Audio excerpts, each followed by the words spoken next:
Welcome all of you. So आज हम जानेंगे मोबाइल प्लेटफॉर्म हैकिंग वेक्टर्स के बारे में। तो एक मोबाइल हैक होने पर क्या क्या चीज़ें हमारी शेयर होती है। सबसे पहले तो ऑडियो कैमरा वगैरह ये सब चीज़ें हमारी, जैसे कि आप इमेज में देख सकते हो, सब कुछ चला जाता है एक अटैकर के पास ना।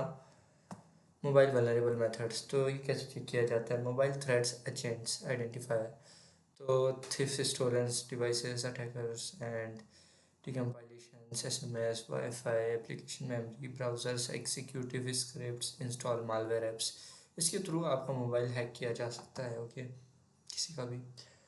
Attack vector, physical malware over the internet। now at the anatomy of a mobile attacker service, तो क्या सर्विस होता है, क्या चीज़ें यूज़ की जाती है। तो अटैकर सर्विस नेटवर्क्स आप देख सकते हो, मलिशियस ऐप्स स्टोर से कोई भी आपने इंस्टॉल किया मालवेयर, या फिर सैंडबॉक्स वनरेबिलिटी, या फिर वीक डिवाइस ऐप इंक्रिप्शंस, और इस तरह की चीज़ों की वजह से आपका मोबाइल हैक हो पाता है।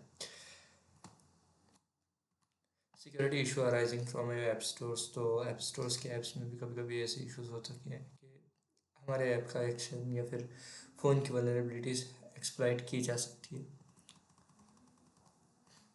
Hacking mobile platforms, app sandbox issues help to protect systems and users by limiting the resources the app can access in a mobile platform। तो apps को कम से कम स्टोरेज की एक्सेस दो, कम से कम एक्सेस दो, जिससे आपको सिक्योरिटी मिल सके।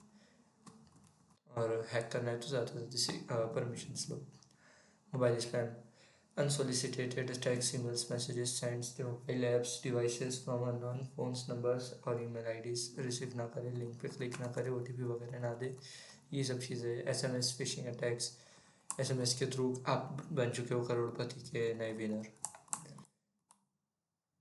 KBC बोलते हैं उसको। Now pairing mobile devices on the Bluetooth. Okay, Bluetooth कभी भी कंटिन्यूसली चालू ना रखें, अगर से रहेगा तो कोई भी आपकी डिवाइस को डायरेक्टली हैक कर सकता है।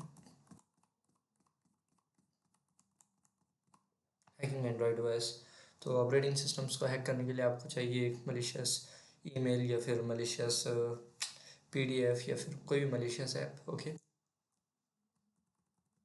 एंड्रॉयड ओएस आर्किटेक्चर आप देख सकते हो कि फ़ोन किस आर्किटेक्चर पर बेस होता है। दो ही होते हैं मेनली, एक तो आर्म होता है या आर्म 64 होता है, और आर्म को AAR कहा जाता है, और ARM 64 को ARC 64 कहा जाता है। ओके, तो ये आपको पता होना चाहिए।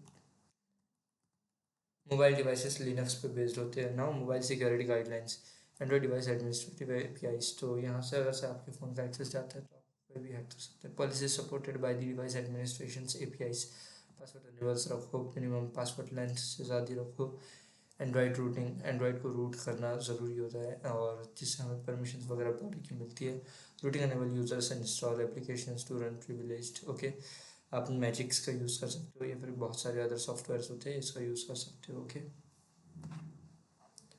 now iOS and Apple mobile operating system which support Apple devices such as iPod, iPhone, and iPad, Apple TV. The interface is based on the concept of direct manipulation using multiple touch gestures. Okay, Apple भी Linux based software होता है। Other risk includes voiding phone warranties or like this, अगर से आप इसको root करोगे तो types of jailbreaks, userland exploits, allow users level access, iPod exploits, okay, bootstraps, तो रूट करने से अपने मोबाइल की सिक्योरिटी वीक हो जाती है, जिससे हमारा मोबाइल इजीली एक्सेसिबल हो जाता है और हैकेबल हो जाता है। और अगर से आपको मोबाइल डेवलपमेंट या फिर अपने मोबाइल को कोर लेवल पे एक्सेस करना है तो आपको जेल ब्रेक या फिर रूट करना ही होता है।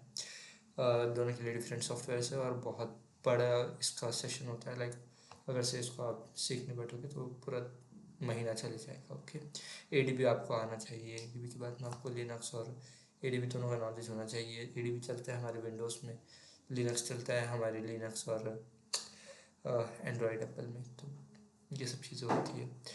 मैं होप करता हूँ कि ये सारी चीज़ें आपको समझ में आ चुकी होगी कि लिनक्स क्या होता है। एंड्रॉयड का ऑपरेटिंग सिस्टम ARM और ARM 64 पे बेस्ड होता है, और इसको हैक करना काफ़ी ज़्यादा सिंपल होता है। अगर से आप हैक करना चाहो तो एक मलिशियस एप्लीकेशन से भी हैक कर सकते हो। मिलते हैं नेक्स्ट सेशन में।